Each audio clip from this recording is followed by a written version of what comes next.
Miss Hernandez, congratulations! Magaling ka talagang kumilatis ng mga bagay na magiging successful. Nakangiting saad sa kanya ng isang investor habang tinitingnan ang makapal na dokumento na nasa harapan nito. Isang ngiti lang ang kanyang iginawad kay Mr. Gomez at pakiramdam niya'y nabunutan siya ng tinik sa kanyang lalamunan.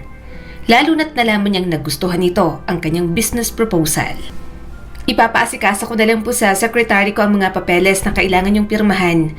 I will make sure na hindi niyo po pagsisisihan ang pag-invest dito sa aming company. Wika niya sa kinuhang kamay ni Mr. Gomez para makipag-shake hands. Ilang saglit pa ay natapos na rin ang board meeting at mas pinili niyang maiwan mag-isa sa conference room habang nakatingin sa glass window kung saan kitang-kita ang naglalakihang gusali. Palagi na lang ganito ang routine ko. Kailan ba kasi darating ang magiging asawa ko? Paano kung pagdating niya, baog na ako? Paano ng future namin? Sambit ni Rhina bago inumin ang laman ng kanyang wine glass. Nasa akin naman ang lahat. Bakit ang love life at isang gwapong lalaki na lang ang kulang? Malibang ritual ko? Sunod-sunod niyang tanong bago napaupo sa swivel chair at pinaikot-ikot iyon. Nasa ganoong posisyon siya nang maramdaman ang pag-vibrate ng cellphone sa glass table, kaya walang gana niya yung kinuha at wala sa mood na sinagot ang tawag. Hello? Mahina niyang saad, saka sinalina ng wine ang kanyang wine glass. Umuwi ka na ngayon sa asyenda, Reyna. May kailangan tayong pag-usapan. Bungad sa kanya ng tatay niyang si Don Lucio mula sa kabilang linya. Napabuntong hininga naman siya at mukhang alam ang rason kung bakit napatawag ang kanyang ama. Dad, hindi po ako uuwi ng hasyenda. Marami akong appointment ngayon na kailangang asikasuhin. Sana po maintindihan nyo. Wika niya at akmang puputulin ang tawag nang marinig ang isang mahinang pagmura ng kanyang ama mula sa kabilang linya. Palagi na lang ang gusto mong masusunod, Reyna. Isa kang Hernandez. Uuwi ka sa asyenda natin sa ayaw at sa gusto mo. Madaling sabi ng kanyang ama, saka pinatay ang tawag. Naiwan siyang tulala roon habang iniisip ang mga dahilan kung bakit kailangan niyang umuwi ng hasyenda dahil kilala niya ang ama. Ang mga gusto lang nito ang dapat masunod, pero alam din ng kanyang ama na hindi pa siya tumatapak sa kanilang hasyenda pagkatapos mamatay ng kanyang mommy. Napahilot siya sa kanyang sentido at kaagad na tinawagan ang kanyang sekretarya para ibilin ang pamamahala ng kanyang kumpanya sa kamay nito. Mabilis siyang umuwi sa kanyang kondo at kinuha ang mga gamit para makahabol pa uwi sa kanilang hasyenda. Pagkatapos ng mahabang oras, narating niya na rin sa wakas ang bukana ng kanilang malawak na lupain. Alam niyang sagana pa rin sa ani ng abaka, maisan at iba pa ang kanilang plantasyon. Nakakamiss talagang napakagandang talon na to. Sigaw niya nang makita ang rumaragasang tubig na nanggagaling sa mataas na talon. Nang mapansin na wala naman masyadong tao sa mga oras na yon, naisip niyang maligo at magbabad muna sa malamig na tubig ng talon. Huminga siya ng malalim at kaagad na inilusong ang mga paa sa masarap na tubig ng falls. Inilubog niya ang kanyang mukha, kasabay ng kanyang katawan at nanatili sa ganoong pwesto at nakapikit ng ilang minuto at talagang ini-enjoy ang malamig na dala ng tubig. Isang braso ang bumalot sa kanyang maliit na bewang at halos manlaki ang kanyang mga mata nang sandaling iahon siya ng brasong iyon. Isang matinis na sigaw ang kanyang pinakawalan. Isang baritonong boses ang kanyang narinig kaya hindi niya napigilang mapalingon doon. Bitiwan mo ako! Sabing bitiwan mo ako eh! Panay ang pagsigaw niya at pagpupumiglas sa yakap ng lalaki. Sino bang taong to? Wala naman masyadong pumupunta sa talon kapag ganitong oras ah. Wika ng dalaga sa kanyang sarili habang kinukuha ang mga damit sa kanyang maleta. Akala ko... Hindi niya na ituloy ang kanyang sasabihin dahil binitiwan siya nito sa bewang niya. Nalaki ang kanyang mga mata ng sandaling makita ang taong nakialam sa kanyang pag-iisa. Basang-basa rin ang binata. Ang kanyang mukha ay basa rin at natutuluan ng mga tubig mula sa kanyang buhok. Nakakunot ang noo nito habang nakatitig sa kanya. Anong ginagawa mo? Akala ko nalulunod ka na kaya dadalhin sana kita sa ospital. Paos na wika sa kanya ng binata.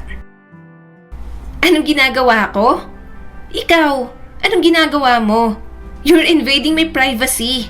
Kita mo naman na naliligo yung tao basta ka nalang tumalon at makikisali. Naiinis na sabi ni Rhina habang binabalot sa damit ang buhok. Ano? Hindi Akala ko nilulunod mo ang sarili mo, kaya mabilis akong lumundag sa tubig para may ahon ka. Saad ng binata sa kanya na nakaupo sa isang malaking bato roon. Turista ka ba? Bulong na tanong niya sa binata dahil napansin niya na iba ang tono nito sa pananalita. Kahit ang tindig at pangangatawan nito ay mukhang hindi rin taga roon. Someday, you will find out, Miss Swimsuit. Wika ng binata sa kanya at mabilis na tumakbo papalayo pagkatapos siyang pitikin sa noo. Hoy!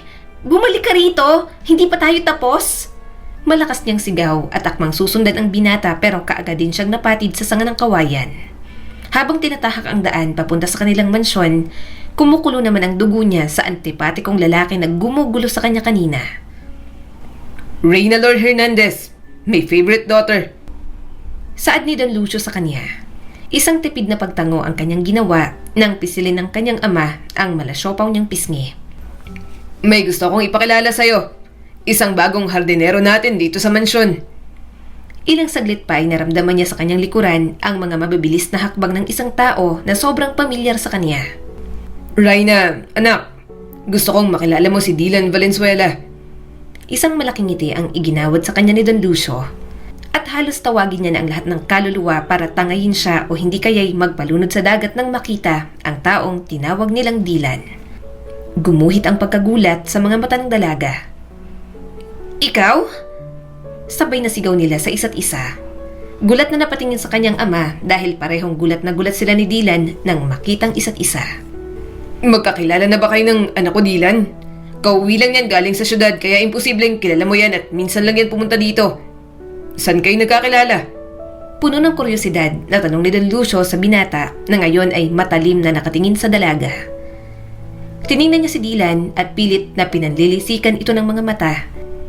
At nais niyang magsinungaling ang binata sa ama dahil sa mga sandaling yon, hindi niya alam ang gagawin at kung ano ang kanyang sasabihin. Hindi po, Don Lucio. Tipid na sabi ni Dylan saka nagkibit balikat at pumunta sa hardin para kunin ang gunting at nagsimula ng magtrabaho. Kinuha niya man agad ng mga kasambahay ang kanyang maleta at marahan niyang kinaladkad ang ama sa hardin at pinaupo sa lamesa na gawa sa marble. Pinaupo siya nito at ilang saglit pa'y itinuro ng ama si Dylan. Magkasalubong ang mga kilay niya dahil sa pagngiti ng ama na tila ba tinutokso na siya nito. Nababaliw ka na ba, Dad? Talaga bang nirereto mo ako sa isang hardinero? Are you out of your mind? Sunod-sunod niyang tanong dahil alam niya kung ano ang nais ipahiwatig ng kanyang ama. Sa tingin mo ba, hahayaan kita na mag-boyfriend ulit na parehong estado natin sa buhay pero sinasaktan at niloloko ka naman? You're always using your emotions, Rhina. Sa tingin mo ba talaga may pag-asa pang magkaasawa ka? Tanong sa kanya ng ama, saka binigay ang packet size na larawan ni Dylan. Dylan Valenzuela. Hindi niya kaano-ano ang mga Valenzuela na mga mayayaman dahil batay sa impormasyon na nakalap ko. Mahirap lang si Dylan dahil patay na rin ang kanyang mga magulang. Ganyang lalaki ang gusto ko para sa'yo, anak. Yung hindi natin kaestado sa buhay. Isa pa, mabuti siyang tao, Rhina. Mahabang litanya ni Don Lucio saka mabilis na ibinuga ang usok ng kanyang sigarilyo. Matanda na ako, Dad. Kaya ko na pang sarili ko. Bakit? Anong akala niyo sa akin? May expiration date pagdating sa pag-ibig? Bakit ganun ang tingin niyo sa mga babaeng tumakbo sa tadhana ng pag-ibig at nais na lang mag-isa habang buhay? Hindi ako nag-aral ng business para magpakasal. Hindi ako luluhod at magmamakaawa sa kanila na mahalin nila ako. Sigaw niya at mabilis na umalis sa harapan ng ama. Bago pa man siya bumalik sa loob ng mansyon, saglit na nagtama ang kanilang mga mata ni Dylan. Aaminin niyang may kirot pero mas lamang pa rin ang galit sa puso niya. Kahit kailan, hinding-hindi na siya muling iibig pa. Yun ang ipinangako niya nang malaman niyang niloko lang siya ng kanyang dating karelasyon. Naramdaman niya ang mabigat at mapanuring tingin ni Dylan pero hindi niya na yun pinansin nang sandaling makapasok na siya sa loob ng mansyon. Tahimik na nagmamasid sa malawak na plantasyon ng abaka si Dylan at may hawak-hawak na tasa ng kape ang isang kamay. Pasensya ka na sa ugali ng anak ko, Dylan. Alam kong kahit ikaw ay hindi rin papayag. Pero hindi ko alam kung bakit sa daming lalaki na nanligaw sa kanya. Sa'yo lang ako kampante na kahit mawala pa ako sa mundong ito. Alam ko may isang tao na kakampi niya sa lahat ng bagay. Saad ni Don Lucio sa kanya, saka napahawak sa railings ng balkonahe. Pero Don Lucio, hindi ko pumahal ang anak ninyo. Mukha siyang dragon na nagkakalat ng apoy sa kalawakan kapag nakawala. Natatawang wika ni Dylan nang sumagi sa isip niya ang unang pagkikita nila ng dalaga. Kayang turuan ng puso na magmahal, iho. Mabait naman talagang batang yon. Sadyang may isang tao lang talagang nanakit sa kanya na siyang dahilan para maging bato ang kanyang puso. Wika ni Don Lucio, saka tinapik ang kanyang balikat. Alam kong kailangan mo ng pera para sa mga bayarin. Pero ako nang bahala ron. Basta pakasalan mo lang ang anak ko. Kahit na hindi na muna ingrandeng kasal. Kahit sa harap na lang ng isang judge. Wika ni Don Lucio, saka nagpaalam na aalis muna para tingnan ang kalagayan ng mga magsasaka. Tahimik naman niyang hinubad ang puting long sleeves nang maramdaman ang init na dala ng hangin dahil tag-init na naman, kaya ramdam na ramdam niya ang init sa kanyang balat. Oh my gosh! May bastos po rito! Magdamit ka nga! Napatigil siya sa kanyang ginagawa nang marinig ang pamilyar na boses. Napailing si Dylan at napalingon sa kanyang likuran at doon nakita niya ang natatarantang si Rhina. Rhina, nandyan ka pala. Hindi kita napansin. Masyado katang nakatitig sa mga abs ko. Pwede mo na mahawakan. Wala akong pakialam. Pangaasar niya at dahil doon ay kitang-kita niya kung paano namula ang pisngi ng dalaga. What? Nababaliw ka na ba talaga, Dylan? Hahawakan ko? No way! Maarting wika ni Rhina sa kaakmang aalis nang hawakan ni Dylan ang kanang kamay niya saka siya nito pinaharap. Kararating mo nga lang. Aalis ka na kaagad. Pwede ba magstay ka naman saglit? Pangasar niya sa dalaga na ngayon namumula na parang kamatis. Ewan ko sa'yo. Nasaan ba si Dad? Siyang pinunta ko dito dahil sabi ni Manang Soledad, dito raw pumunta. Masungit na wika ni Rhina at saka mabilis na umalis sa harap ng binata. Ngunit sa kabilang dako naman, sobrang malas ni Rhina ng mga oras na yon dahil aksidente siyang nadulas dahil sa mataas na takong ng kanyang sandals. Kaya tuloy, natumba siya at naisama niya sa pagbagsak ang binata. Kaya naman, pareho silang napahiga sa sahig. Naiipit ako, Rhina. Nahihirapang saan ni Dylan, sa kaakmang tatayo na siya pero nadulas na naman siya ulit at sa pagkakataon na yon, aksidente niyang nahawakan ang dibdib ng binata at nahalikan pa ang pisngi nito. Rhina, ginagawa mo? Napatayo siya ng mabilis nang marinig ang boses ng ama. Nang mapagtanto niya ang nangyari, halos naisin niya na lang na lamunin ng lupa dahil pumuputok na ang ugat ng ama niya sa leeg. Akala ko ba ayaw mong maikasal sa kanya, Rhina? Bakit naman ganun? Ikaw tong sumakay pa talaga sa kanya. Sa tingin mo ba maloloko mo ko, Rhina? Kaya bukas na bukas, ikakasal kayo sa judge o kaya sa harapan ng mayor. Mabilis na sigaw ni Don Lucio na sinundan naman ni Manang Soledad. Narinig mo naman ang sinabi ni Don Lucio. Bukas na raw tayo ikakasal. Pwede ba unahin muna natin ang honeymoon? Pangaasar pa ni Dylan sa kanya, kaya mabilis niyang sinipa ang mga paa nito. Ikaw may kasalanan. Hindi naman sana ako madudulas kung hindi madulas ang sahig na to. Sigaw niya at mabilis na umirap sa binata. Huwag mo naman sisihin ang pagkakamali mo sa sahig. Kasalanan mo, Miss Hernandez. Mabilis na dumaan sa kanyang harapan ang binata kaya sandali niyang naamoy ang mamahaling pabango nito. Hindi pa tayo tapos, Dylan. Yan ang tandaan mo. Sarap mong tirisin. Malakas niyang sambit at halos kunin ang flower vase at ipokpok sa ulo ng binata. Pumunta lang siya sa hasyenda para magbakasyon at hindi niya akalain na mauuwi na pala sa isang kasalan ang pag-uwi niya kaya hindi niya alam kung ano ang gagawin. Dahil alam niya rin sa kanyang sarili na kung ano ang gusto ni Don Lucio, yun ang masusunod. Habang naglalakad pabalik ng mansyon ay siyang pagtangay ng hangin sa kanyang mahabang buhok. Sa mga sandaling yon, naramdaman niya ang lamig at simoy ng hangin. Ang sarap talaga ng buhay dito sa hasyenda. Magandang hangin. Basta wag lang talaga dumating ang peste. Okay na okay talagang lahat. Mahinang wika niya sa sarili habang dinadama ang simoy ng hangin. Mas okay rin ang buhay mo kapag ako ang kasama mo, Rhina Valenzuela. Naks, ang gandang pakinggan ng pangalan mo kapag apelyido ko ng gamit mo. Natatawang wika ni Dylan mula sa kanyang likuran, kaya napalingon siya at kinuha ang maliliit na bato at pinagbabato yon sa binata. Ang bantot ng apelyido mo, Dylan. Tigil-tigilan mo nga ako. Kanina ka pa namumuro sa akin, ah. Saad niya at muling itinoon ng atensyon sa harapan. Sa tingin mo ba talaga okay lang ang lahat, Rhina? Gusto katang pakasalan para sa kapakanan ni Don Lucio. Alam mo naman na pwede siyang atakihin sa puso anumang oras. Wika ng binata sa kanya. Wala ka nang pakialam doon, Dylan. Labas ka na sa usapang to kapag tungkol na kay Daddy. Mahina ngunit malungkot na sabi niya at mabilis na tumakbo at pilit na pinipigilan ang sarili na huwag umiyak sa harapan ng binata. Hindi niya alam, basta sa mga sandaling yon, ang nais niya lang ay mapag-isa kahit sa gitna ng kalungkutan. Nababaliw ka na ba, Dylan? Hindi nga ako aware na pumunta ka riyan at magpapanggap ng isang hardinero. Iniwan mo ang marangyang buhay para dyan at ngayon malalaman ko na ikakasal ka na sa anak ng kaaway mo? Bungad na reklamo ng kaibigan niyang Selena mula sa kabilang linya. Hey, stop! Baka may makarinig sa'yo dyan. Pero tigilan mo nga ako, Lena. Kahit kailan ay huwag na huwag mong babanggitin ang tungkol sa nakaraan ko. Yes, ikakasal ako sa kanya pero alam mo kung anong kondisyon niya. Pagdating sa Manila, itatago niya ako bilang asawa niya. Mahabang litanya ni Dylan habang pinaglalaroan ng bulaklak na nasa flower vase. Nasa treehouse siya ngayon na malapit sa rancho pero kitang-kita niya ang dalaga na ngayon ay sumasakay sa kabayo na tinuturuan ng mga tauhan ng ama nito.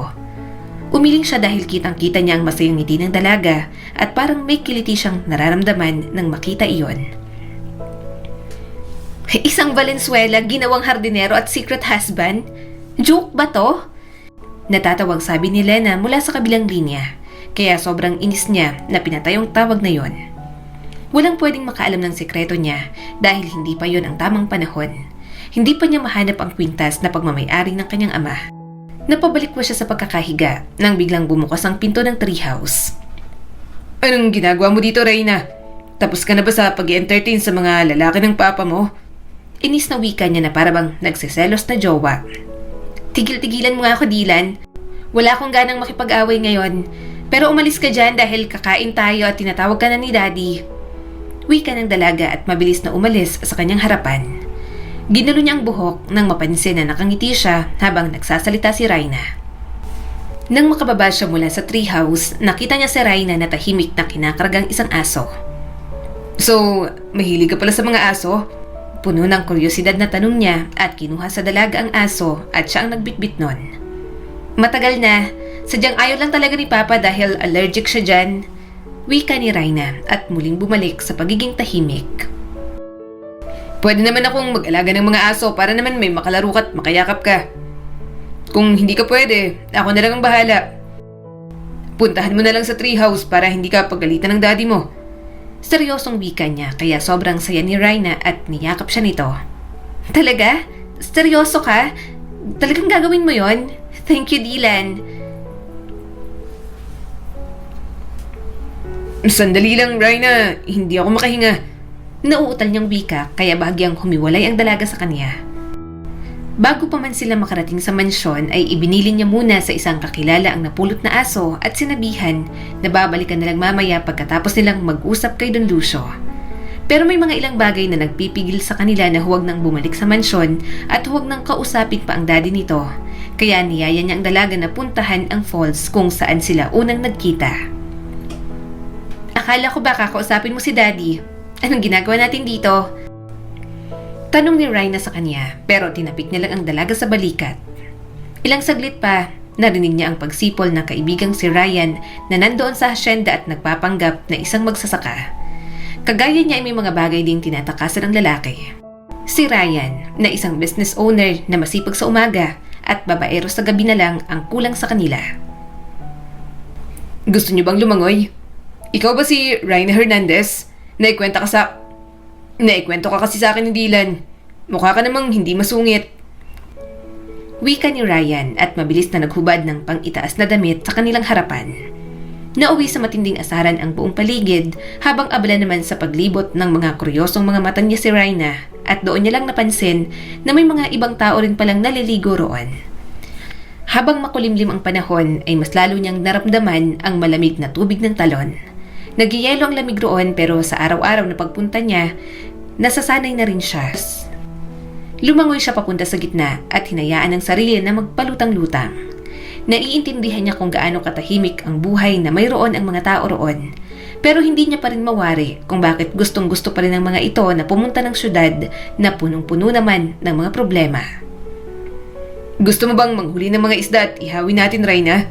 Tanong ni Dylan sa kanya habang abala ito sa paglangoy sa ilalim na parte ng ilog. Tumango lang siya at ilang saglit pa ay nasundan niyo ng malakas na pagtawa ni Ryan.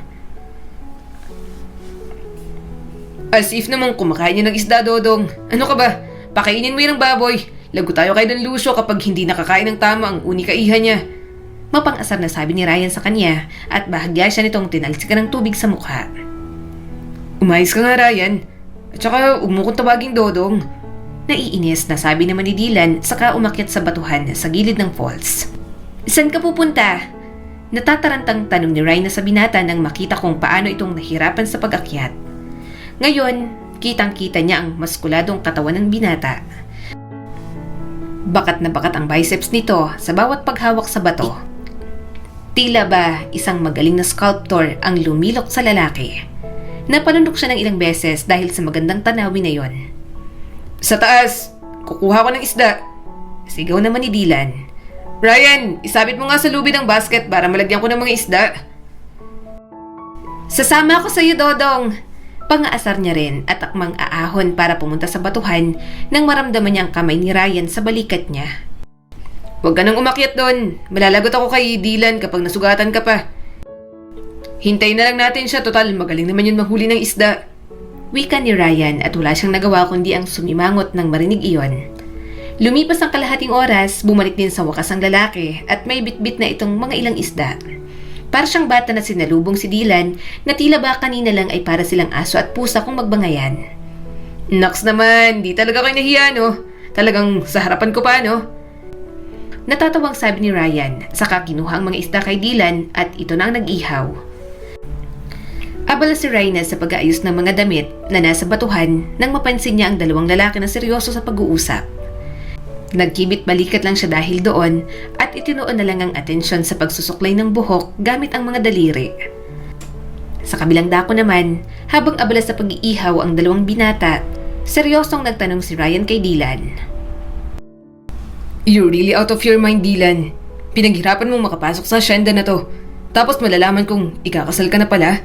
Sa anak pa ng taong kinasusuklaman mo. Ang taong dahilan ng lahat. Wika ni Ryan habang tahimik na pinapaypayan ang inihaw na isda. Kailangan ko siya. Pero hindi ko alam na unang kita ko pa lang sa kanya nung nasa city pa lang kami. Nakita ko siya sa isang club. Wasak na wasak ka talagang broken-hearted. Base sa pagwawala niya ng gabing yon. Hindi ko alam na sa mga oras na yon, gusto ko siyang lapitan. Napatigil sa pagsasalita si Dylan dahil inilagay ni Ryan ang daliri nito sa bibig ng kaibigan para huwag nang ituloy pa kung ano ang sasabihin nito. Huwag mo nang ituloy pa. Huwag mong sasabihin dahil hindi pagmamahal ang nararamdaman mo. Gutom lang yan. Kaya kumuha ka na rin ng kanin, pati na rin ng dahon ng saging para lagyan na natin. Ayusin mo na rin ang bato dun sa dulo para naman makakain na rin ang prinsesa mo. Pangaasar pa ni Ryan kaya wala siyang nagawa kundi sundin ang utos nito. Nang masigurado na ayos na ang lahat, masaya niyang tinawag ang dalaga na ngayon ay mukhang bumalik naman sa pagiging maldita. Wala talagang sinasanto ang kamalditahan mo. Wika niya sa sarili at napapailing habang inaayos ang kanilang hapagkainan. Wala ba kayong kutsara, tinidor? Hindi kasi ako sanay magkamay. Malumanay na wika ng dalaga at tumingin sa kanya gamit ang mga mapupungay na mga mata nito na tila ba dinadala siya sa ibang dimensyon. Tumango lang siya at nahihiyang sinubuan ng dalaga na hindi man lang nagreklamo sa kanyang ginawa.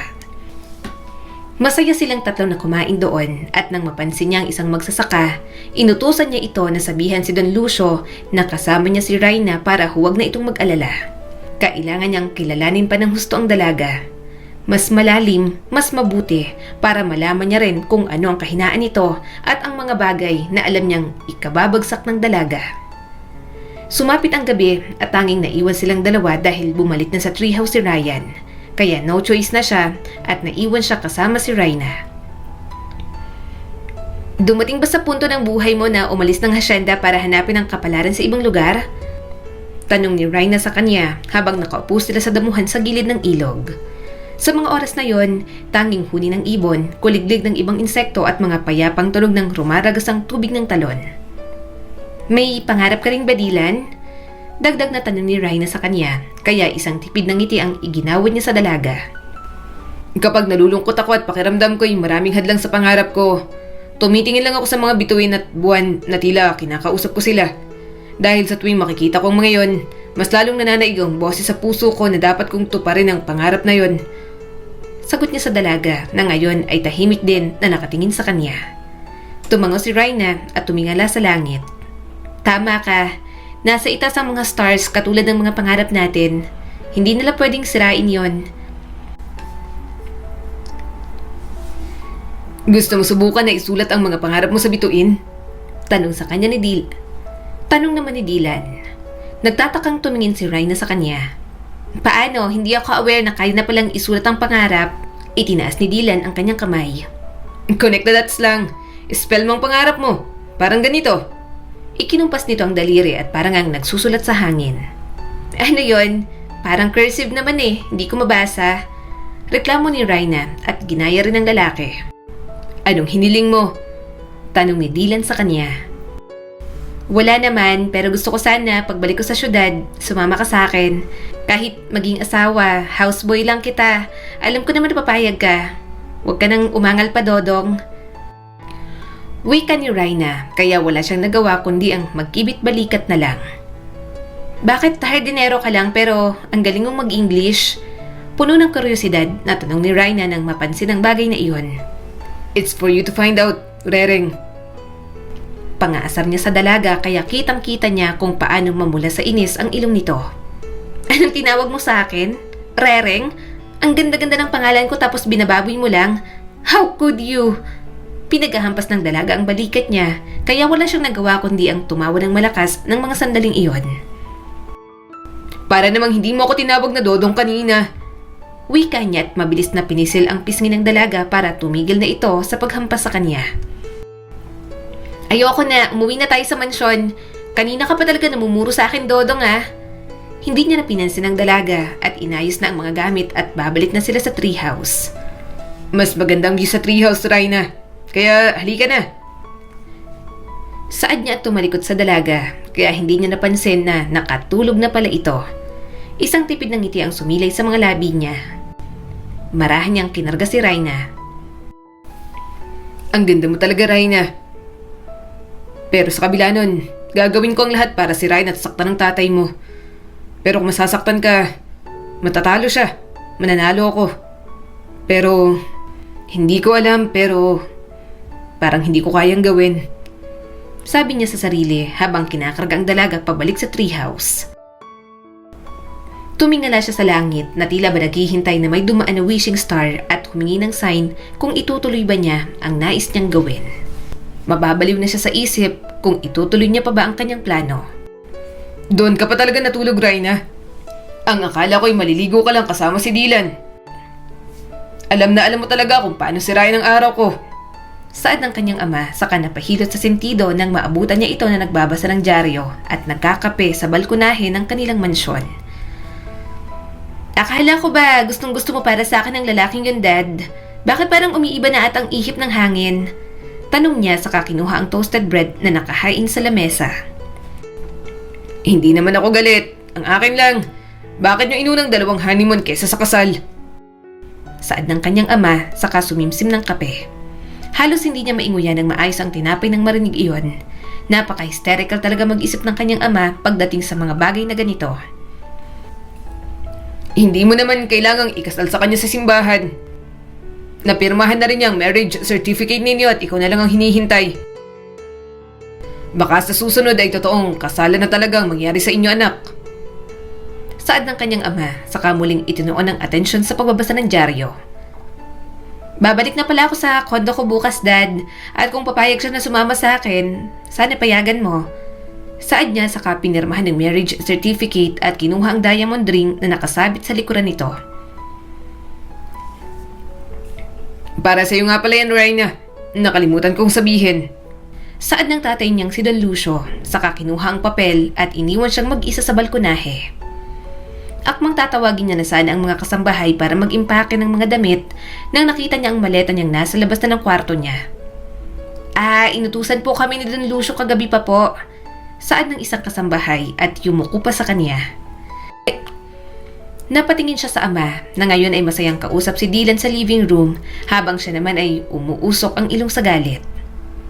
Parang si Dylan na talagang anak mo ngayon na. Saad niya saka itinabi sa gilid ng koridor ang mga maleta niya. Kinuha niya ang bote ng wine na ibinigay ng kasambahay sa kanya at bumalik sa balkonahe at doon dinama ang simoy ng hangin. Ilang saglit pa ay naramdaman niya ang presensya ni Dylan na ngayon ay asawa niya na. Dahan-dahan sa pag-inom ng wine, Rereng. Saad ni Dylan sa kanya. Bukas na tayo mag-usap. Wala ako sa mood ngayon para makipag-asarin sa'yo. Saad ni Rhina saka tinungga ang bote ng alak. Dumaan ang isang linggo at kasama niya na ngayon sa kanyang kondo sa Manila si Dylan. At sa araw-araw na kasama niya ang binata, ang asawa niya, ay hindi niya mapigilan na mahulog ang loob rito. Lalo na kapag napapansin niya ang paraan ng pagtitig nito sa kanya. Rhina, breakfast is ready na. Wika sa kanya ni Dylan mula sa ibaba, kaya mabilis niyang kinuha ang setting spray para isprayan ang mukha niya.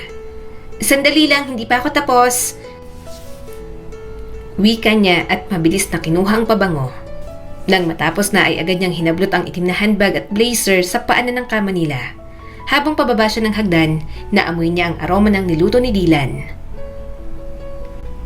Good morning, Rereng. Kumain na tayo. Huwag mo nga akong tawaging Rereng. Dylan, ayusin mo ang sarili mo kung ayaw mong ibabalik kita sa asyenda. Wika niya, saka kinuha ang pitchel ng grape juice para salinan ang baso at inumin iyon. Sa tingin mo, magagawa mo yon? Mahal kong asawa? I don't think so. Kilala kita kaya imposible mong magagawa yon. Pangaasar sa kanya ni Dylan, saka hinain sa lamesa ang mga niluto nito. Tinanggal na rin nito ang suot na apron, saka sumabay sa kanya. May conference meeting ka mamaya, hindi ba? Kaya alam kong wala kang oras para bumili ng lunch mo. Gusto mo bang ipaghanda na kita ng lunch? Tanong sa kanya ni Dylan habang sinusubo ang bacon. Hindi na kailangan. Pero kung gusto mo, pwede mo naman ako lutuan at dalhan na lang ng lunch mamaya sa company. Yun ay kung talagang gusto mo. Wika niya at mabilis na kinuha ang baso ng juice at inubos ang laman nun. Okay, sagot ko ng lunch mo at merienda mo mamaya. Kaya go, galingan mo, Rereng. Wika ni Dylan at bahagyang pinisilang pisngi niya pagkatapos yung sabihin. Sa mga sandaling yon, hindi niya alam kung anong gagawin.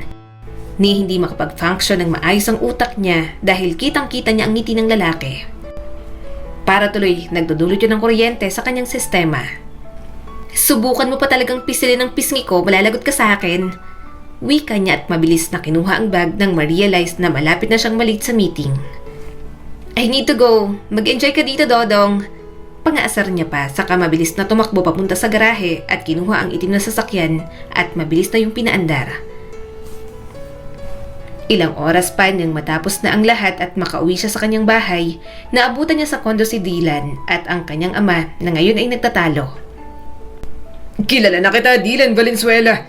Kung ano man ang kasalanan ko sa'yo nun, wag na wag mong idamay ang anak ko. Naiintindihan mo ba ako? Sigaw ng kanyang ama na si Don Lucio. Oo, inamin ko na ginamit ko lang siya nung una para makapaghiganti sa'yo. Pero biglang nag-ibang ihip ng hangin. Mahal ko na si Rhinalor Hernandez at tutuhanin na namin ang kasalan sa ayaw at sa gusto mo. Matigas na sabi ni Dylan at kaagad na pumunta sa kanyang tabi. Hindi ko sinasadya kung bakit nawala ang mga magulang mo dati. Hindi ko kasalanan at hindi ko rin sinasadya kung namatay ang mama mo nun. Hindi ko sinadya yun. Ang akala ko, sasakyan yun ng kaaway ko na malaki ang utang sa kumpanya namin. Patawarin mo sana ako, Dylan. Ngumiti lang si Dylan sa kamarahang niyakap ang tatay ni Rhina. Alam ni Dylan na malaki ang pagkakasala sa kanya ni Don Lucio. Gayunpaman, alam niya rin sa kanyang sarili na mayroon siyang kasalanan kay Rhina, pati na rin sa tatay nito. Dahil simula't simula pa lang, nagsinungaling na siya sa mga ito.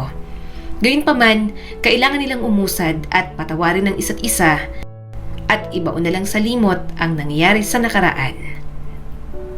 Ipapaliwanag ko sa iyo ang lahat, Rhina. Pero sa ngayon, hayaan mo kong humingi ng basbas mula sa iyong ama. Napakakasalan kita sa simbahan. Sa tunog ng kampana at sa harap ng altar kita ihaharap. Wika ni Dylan at pagkatapos nun, kinuha niya ang singsing sa bulsa at lumuhod sa harap ng dalaga. Sasamahan at iingatan kita habang ako'y nabubuhay. Napatawad ko ng iyong ama sa mga kasalanang ginawa niya sa akin. At sana'y mapatawad mo rin ako sa kasinungalingan ko sa iyo, Rhina. Pinatayo siya ni Rhina saka binigyan ng isang mainit na halik sa mga labi. Mahal kita, Dylan, maging sino ka man, kahit isa ka pang hardinero. Sunod-sunod na napatango ang dalaga habang tinitingnan ang suot na singsing. Nagyakapan ang dalawa hanggang sa isinama na nila ang kanyang ama na tuwang-tuwa sa kanila.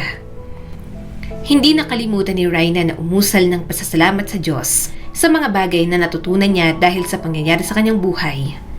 Yun ay ang tunay na kalayaan, pagmamahal at pagpapatawad. Marami pa silang haharapin na problema at pagsubok sa buhay. Pero sa ngayon, mas kikilalanin muna nila ni Dylan ang isa't isa habang bumubuo ng mas maraming masasayang alaala kasama ang mga tunay na nagmamahal sa kanila. Muli, ito po si Skylar Guro at sana may bago na naman kayong natutunan sa kwento natin ngayon. Maraming salamat po.